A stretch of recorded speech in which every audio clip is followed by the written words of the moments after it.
안녕하세요. 건강의 삶을 바꾼다고 믿는 기업 힐동 이은수 과장입니다.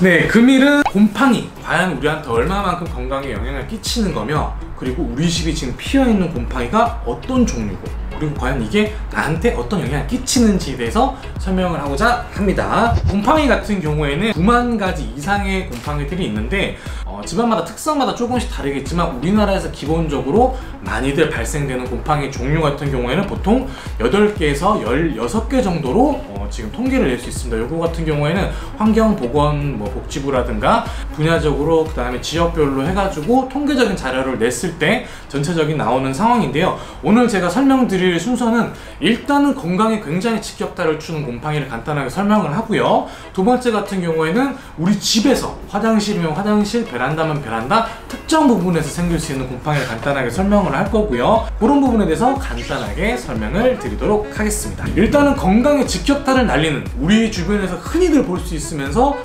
많이들 문제가 생기는 세 가지 정도에서 먼저 말을 해볼까 하는데요. 일단 첫 번째는 아스페르길루스라는 종의 곰팡이입니다. 이거 같은 경우는 어디서 많이 발생되냐면 누룩곰팡이라는 이제 한국적인 명칭이 있는데, 간단하게 생각하시면 그거라 생각하시면 돼요.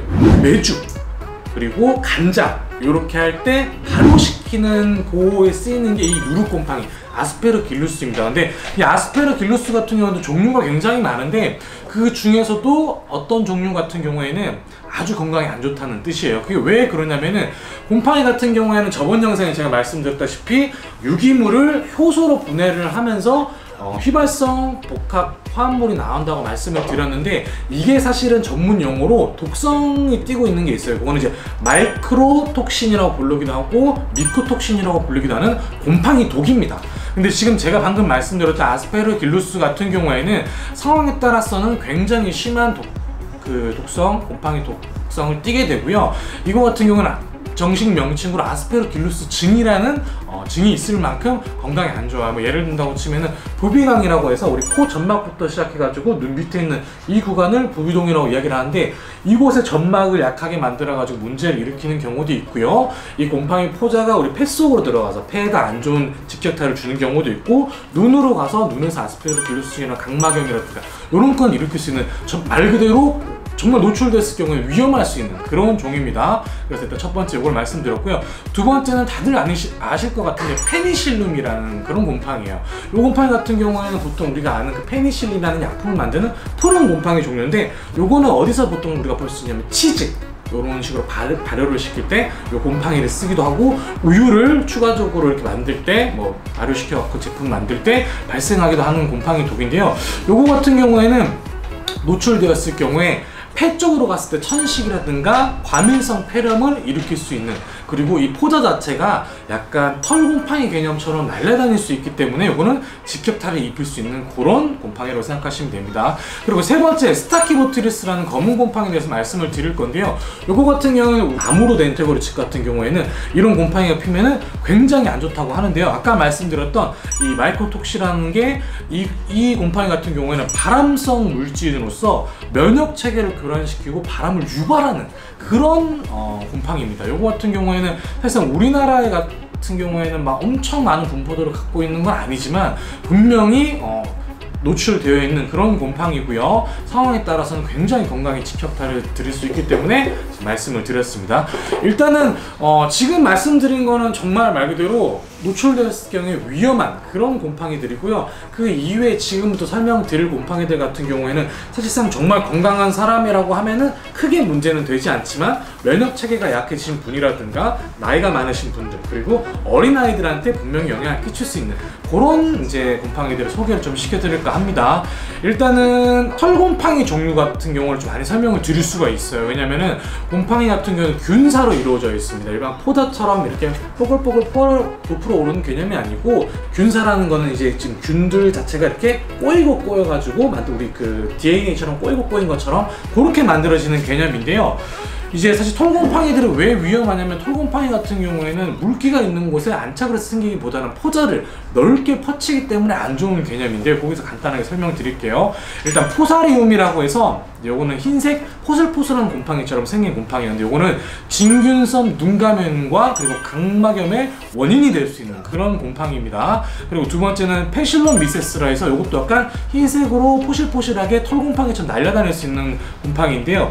요거 같은 경우에도 각막염과 부비동염, 그리고 추가적으로는 피부에 오랫동안 노출되었을 때는 피부 감염이 될 수 있는 그런 곰팡이고요. 세 번째는 트리코데르마라는, 요거는 흰색에서 청록색으로 좀 넘어가는 곰팡이 때문에 푸른 곰팡이랑 조금 헷갈릴 수도 있겠지만, 요거 같은 경우에는 곰팡이도 엄청 심한 건 아니겠지만 면역력이 약한 분들에게 합병증을 유발한다고 합니다.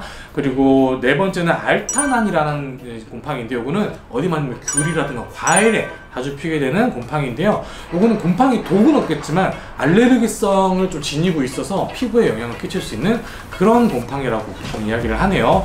지금 제가 말씀드린 곰팡이 같은 경우에는 우리 한국에 존재하지만 공기 중에 많이 퍼져 있지만 피는 공간들이 조금씩 다를 수가 있어요. 어떤 경우에는 뭐 아까 말씀드렸던 저 과일에 필 수도 있을 거고, 어떤 경우에는 뭐 가구라든가 이렇게 필 수도 있을 텐데, 이런 것들은 고객님께서 알고 계시면 될 것 같아요. 그래서 우리 집에 핀 곰팡이가 그냥 꺼무죽죽하고 찐득찐득한 점액질처럼 이루어진 게 아니고 뭔가 먼지가 되게 있어 보이는 포슬포슬 날릴 것 같은 곰팡이라고 하시면은 방금 말씀드렸던 이런 곰팡이들을 의심해 보시면 좋을 것 같고요. 이제 집마다 어떤 곰팡이가 있는지 간단하게 설명드리겠습니다. 아마 이게 제일 궁금해하실 거예요. 화장실에 있는, 우리가 항상 쓰는 공간이 항상 물을 쓰기 때문에 화장실에 있는 곰팡이와, 그리고 베란다, 결로로 인해서 생기는 곳, 아니면 세탁기가 있기 때문에 찐득찐득하게 생기는 곰팡이는 과연 무엇일지 지금 정리해서 말씀드리도록 하겠습니다. 화장실과 베란다에 있는 곰팡이 같은 경우에는 기본적으로 세 가지 종류로 생각을 하시면 될 것 같아요. 첫 번째는 이제 클라우스포리움이라고 해서 검은 곰팡이.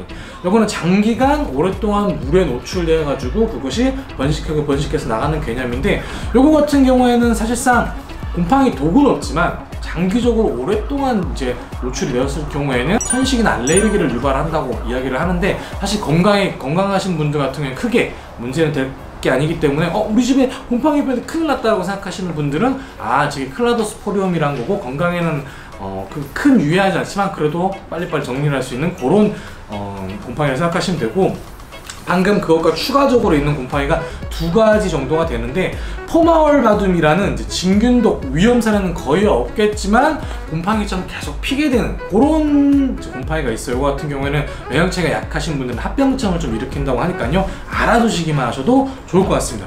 그리고 이제 우리가 세 번째로 설명드릴 거, 베란다에 시간이 오랫동안 지나가지고 가구라든가 아니면 세탁기라든가 이런 데 끈적끈적하게 생기는 곰팡이들이 있을 텐데요. 그게 오레오 바시디움이라는 그런 곰팡이인데, 이거는 화장실이나 세탁기 옆에 끈적이는 형태로 있으면서 이거는 오랫동안 유지된다고 치면은 면역체가 약하신 분들은 과민성 폐렴을 일으킬 수 있다고 하네요. 아마 지금 제가 방금 말씀드리는 것 같은 경우에는 건강에 직격탄을 일으키기보다는 아까 말씀드렸다시피 휘발성 화학 유기물을 발생을 시킴으로써 그게 장기적으로 피부에 노출되고 이제 아니면 폐로도 노출됐을 때 안 좋다는 뜻이니까 알아두시면 좋을 것 같습니다. 그리고 추가적으로 요거 같은 경우 면섬유에서 우리가 만약에 옷 같은 거 걸어놓고 그 다음에 뭐 가구 같은 거 뒀을 때 그 안에 피는 곰팡이, 이게 종류가 뭔지도 궁금하신 분들이 계셔서 알아봤는데요. 요거는 케토미움이라는 곰팡이로서 요거는 면섬유에서 자주 발생하고 카페트라든가 이런 데서 많이 발생한다고 하네요.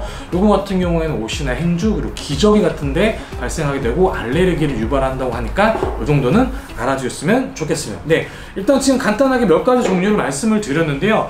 일단은 이런 곰팡이들이 있다라는 거 알아두시면 좋을 것 같고, 만약에 지금 당장은 우리 곰팡이라는 게 정말 뭐 엄청 건강으로 문제 확 우리가 코로나19처럼 다가오진 않지만 언젠가 시간이 지났을 땐 이런 곰팡이로 인해서 또 합병증으로 일으킬 수 있는 어떤 병균이 발생될 수도 있다고 생각을 해요. 그때 고객님께서 궁금하신다고 하면은 자료 영상처럼 찾아볼 수 있는 영상이 됐으면 좋겠고, 정리를 하자면 우리 곰팡이가 몸에 안 좋은 이유, 첫 번째 같은 경우에는 휘발성 유기화합물로 이루어진 마이코톡신, 미코톡신이라고 불리는 곰팡이 독성 때문에 우리 건강에 영향을 끼칠 수 있고요. 두 번째 같은 경우에는 이 포자가 공기 중에 미세먼지 밀입자 수준만큼 눈에 안 보이는 수준으로 돌아다니기 때문에 이것이 피부에 노출된다든가 아니면 폐로 노출된다든가 그리고 눈으로 노출되는 이런 상황에서는 직간접적인 영향을 끼칠 수 있기 때문에 건강에 안 좋다 생각하시면 되고요. 세 번째는 아까 말씀드렸던 약간 별개 개념이에요.